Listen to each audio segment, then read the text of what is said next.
Bienvenidos a este nuevo espacio, en el cual hablaremos sobre el uso y el abuso de las analogías. Como primer punto tenemos sobre la distinción entre el procedente y la analogía. Pues bien, las analogías son una característica generalizada de los argumentos jurídicos y del voto de los jueces. Como ejemplo nos referiremos al juez John Marshall, el cual solía votar en la mayoría con resoluciones vinculadas al procedimiento penal, con cuyos principios básicos había disentido en casos anteriores. También nos referiremos al juez Byron Ware, en el caso Edwards. Del mismo modo, el juez Anthony Kennedy en el caso Rings. Estos ejemplos provienen de la Corte Suprema, pero allí es donde es menos probable hallar una genuina coacción de los procedentes. Como la Corte Suprema entiende y decide en algo más de 70 casos por año, de los más de 9.000 que se les presenta, y como aún esos 9.000 representan casos que han atravesado todo el sistema judicial, la Corte Suprema debería ser el último lugar para buscar casos cuyas soluciones estén genuinamente coercionadas por una decisión anterior. Por lo general, se entiende que quien razona por analogía puede elegir entre varias fuentes para basar su argumento.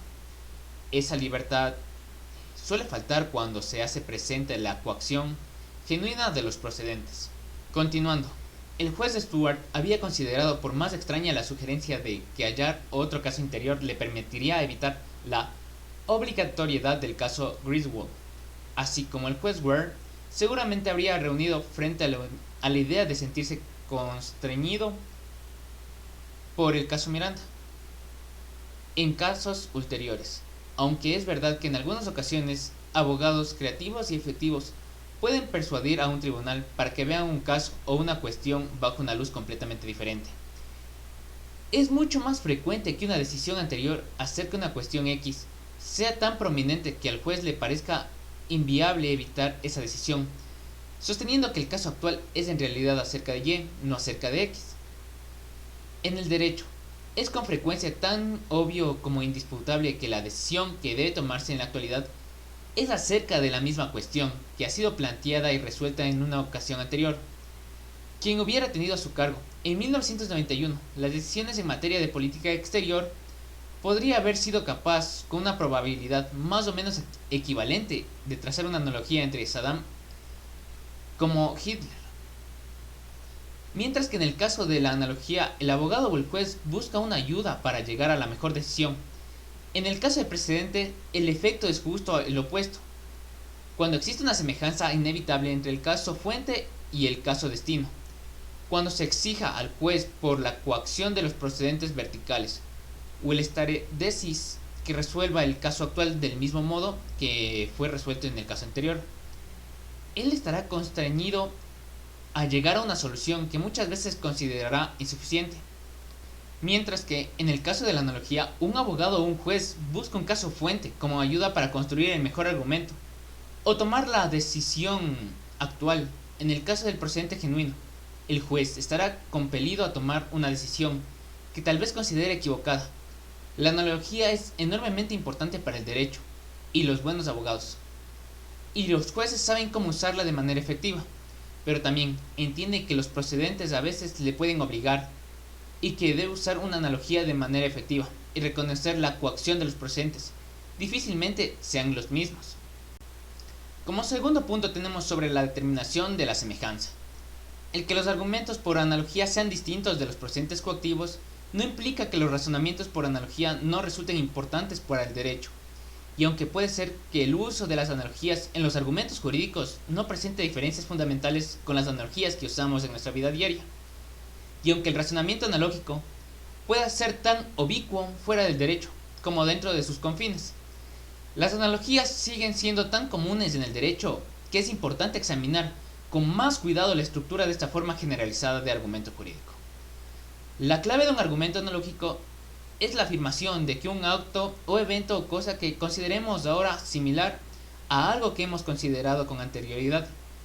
En el derecho, el uso típico de la analogía involucra el argumento de un abogado, con la justificación de una solución por parte de un juez acerca de que el caso actual es similar a un caso pasado. En un caso posterior al caso Macpherson, Sería un mal argumento el que apoyara en que una situación idéntica que involucrara a un Ford en lugar de un Buick. Sería un caso diferente, aunque es evidente que los automóviles Ford son en algún aspecto diferentes a los Buick. Y en otro caso posterior, sería implausible sostener en un juicio por incumplimiento un contrato iniciado por un prevededor en componentes contra la Buick Motor Company, que como la empresa había sido hallada responsable en el caso McPherson, debería ser responsabilizada en este caso, aunque la identidad del demandado en los dos casos signifique que al menos en algún aspecto se asemejan. Así, cuando un abogado sostiene que los vendedores de armas deben ser responsables frente al lesionado por un arma vendida a un menor de edad, parece establecer una analogía con el hecho de que los vendedores de bebidas alcohólicas, especialmente menores, con frecuencia son considerados responsables frente a aquellos daños o lesiones que como resultado de las acciones de un comprador intoxicado. En este caso, el argumento no es un argumento basado en procedentes en el sentido convencional y estricto. ¿Por qué? Porque existen suficientes diferencias entre los dos casos como para que se reproche a ningún juez que no siga procedentes si rechaza extender la responsabilidad extracontractual de los vendedores de bebidas alcohólicas a los vendedores de armas. Por el contrario, el argumento se apoya en una premisa, que supone que el juez cree la responsabilidad indirecta de los bares es una buena idea, y que en consecuencia eso basta para cuando menos esperar que el juez coincida con la solución del caso del alcohol. Será persuadido por la analogía para coincidir con la solución propuesta para el caso del arma. Así, cuando hay semejanzas obvias y diferencias también obvias, el abogado que ha escogido una analogía en lugar de otra está apoyándose en algo que convierte a las similitudes en similitudes relevantes. Así como los abogados de los nazis sostuvieron que un juez que creyera que los casos de manifestaciones de los derechos civiles habían sido resueltos correctamente, debían fallar a favor de los nazis por las semejanzas relevantes entre los casos. Los abogados del pueblo de Skokie sostuvieron que a un juez que creyera que los casos de los derechos civiles hubiesen sido resueltos correctamente tendrían una amplia base para rechazar la analogía con los casos de los nazis por la presencia de diferencias relevantes.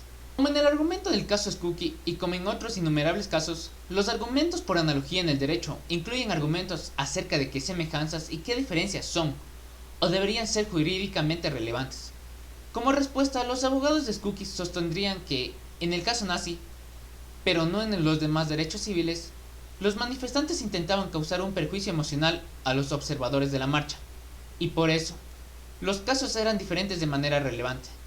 Los nazis ganaron el caso Skokie, porque la Corte Suprema había dicho en casos anteriores que el punto de vista del emisor, sin que importe cuán aberrante fuese, no era un factor jurídicamente relevante.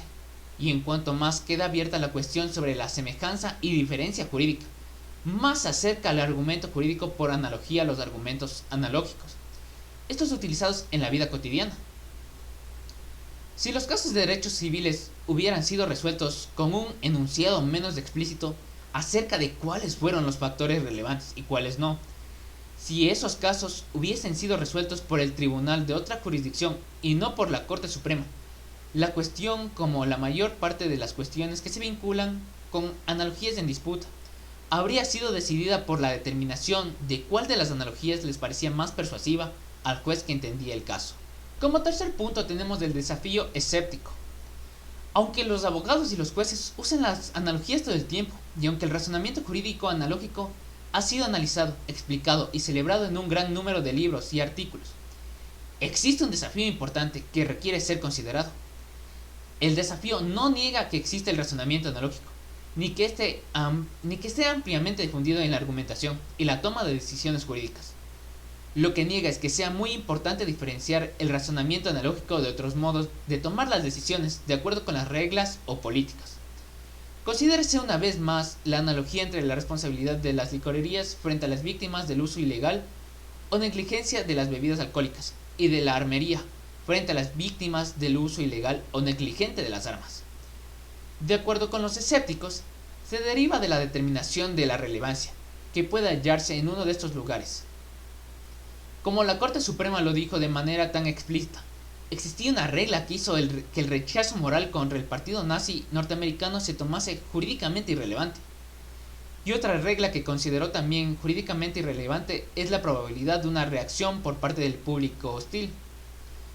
Los escépticos reconocen que, en efecto, existía una analogía entre los manifestantes por los derechos civiles y los nazis, pero insisten que esa analogía no determinó la solución. En cambio, esta reflejó o encarnó la regla que la Corte Suprema estableció en los casos de los años 70. En ocasiones, no habrá una regla tan clara y pronunciada. En cambio, la Corte habría tenido que construir una regla o principio para determinar qué era relevante y qué no. Y al construir esta regla no habría razonado por analogía, sino simplemente decidido cualquier otro caso. Una de las motivaciones principales para el desafío escéptico es la preocupación de que el tribunal del segundo caso suele pretender que la analogía preexiste a la regla, que determina la relevancia cuando en realidad es al revés. Para los escépticos, el problema es que el segundo tribunal toma la decisión, pero actuando como si la solución fuera dictada por un semejante profunda y natural. El impulso de los escépticos entonces es que mucho de lo que se elogia al razonamiento analógico en el derecho es una celebración insincera de lo que en realidad es un ejercicio muy creativo realizado por el segundo tribunal, y aunque podría ser demasiado tarde para objetarla,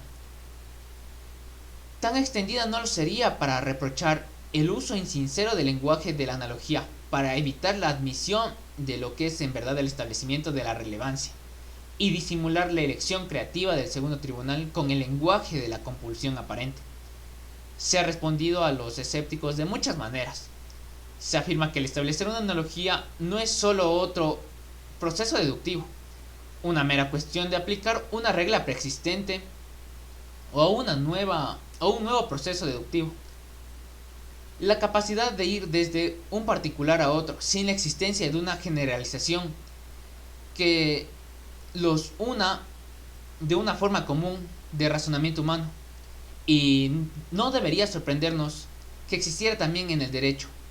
De hecho, el tribunal resolvió que debía aplicarse la ley de posaderos y no la de los trenes, pero los escépticos no ven esto como un ejemplo de semejanza.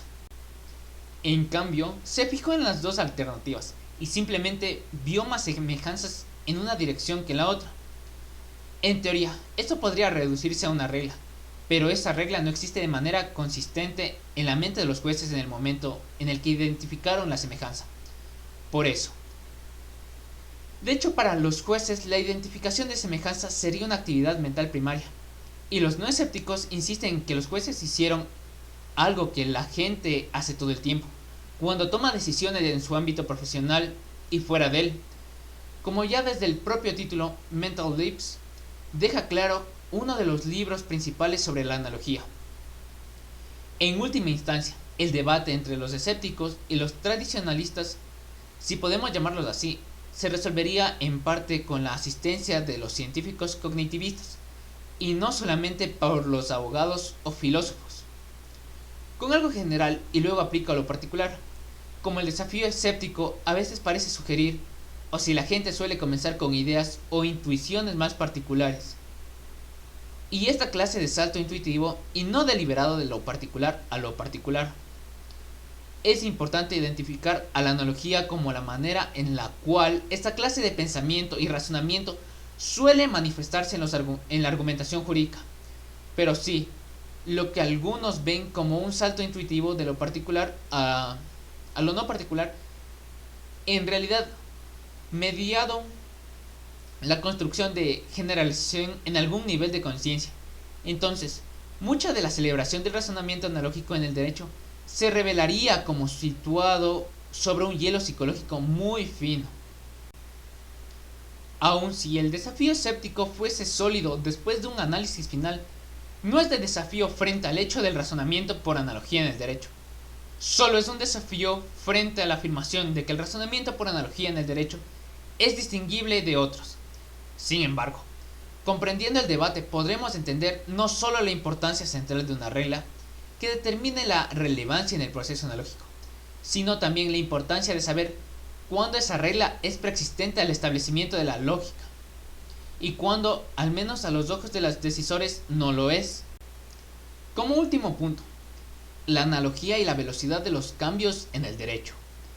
Más allá de las cuestiones de si el razonamiento analógico es diferente de la coacción de los procedentes y de si las analogías son verdaderamente particulares o son otra cosa disfrazada, está la pregunta normativa acerca de si el razonamiento analógico, especialmente el realizado por los jueces, debe ser aceptado o evitado. En particular, a veces se sostiene que el razonamiento analógico es por su naturaleza incremental, por lo cual sería vehículo de un cambio lento en el derecho y no de uno veloz, que avanzaría con pasos pequeños en lugar de con zancadas, y que provoca modificaciones sin variar la mayor parte del derecho, aun el tema específico que aborda. De este modo, el cambio incremental suele describirse en términos de toma de decisiones de caso por caso, y como el razonamiento por analogía exige que la decisión actual esté conectada de alguna manera con las anteriores, operar analógicamente es necesario una forma para proceder de manera gradual, y así avanzar más lentamente. Pero aún, asumiendo que a veces es deseable que el derecho avance lentamente, todavía queda la cuestión de cómo se vincula el razonamiento analógico con esa meta. En términos estrictamente lógicos, el caso McPherson considerará este caso como análogo o como la plataforma para una decisión que sostenga que todos los fabricantes de productos de consumo son responsables objetivamente por todos los daños causados a todos los consumidores de esos productos. No parece directamente implausible. Y eso sería así, aun si pudiéramos construir una analogía en la cual el pasaje de la solución del caso McPherson a la responsabilidad objetiva, lisa y llana, de todos los fabricantes de productos de consumo fueran tan lógicamente impecable como el pasaje del caso McPherson a un caso del tipo Dongu. Si eso es así por la manera en la cual la gente piensa o simplemente por el modo en el cual las partes del mundo han sido construidas, es una cuestión más psicológica que filosófica. En la medida en que esto sea así, se debe proceder analógicamente, el cual podría terminar siendo un enfoque del cambio del derecho más gradual y deliberado que algunas de sus alternativas. Ahora bien, parece importante tener en cuenta que es posible que esto sea mucho más que una cuestión de patrones de pensamiento, esto que podrían ser distintivos que una cuestión estricta de necesidad lógica. Pues muchas gracias por su atención, hasta aquí ha sido mi presentación.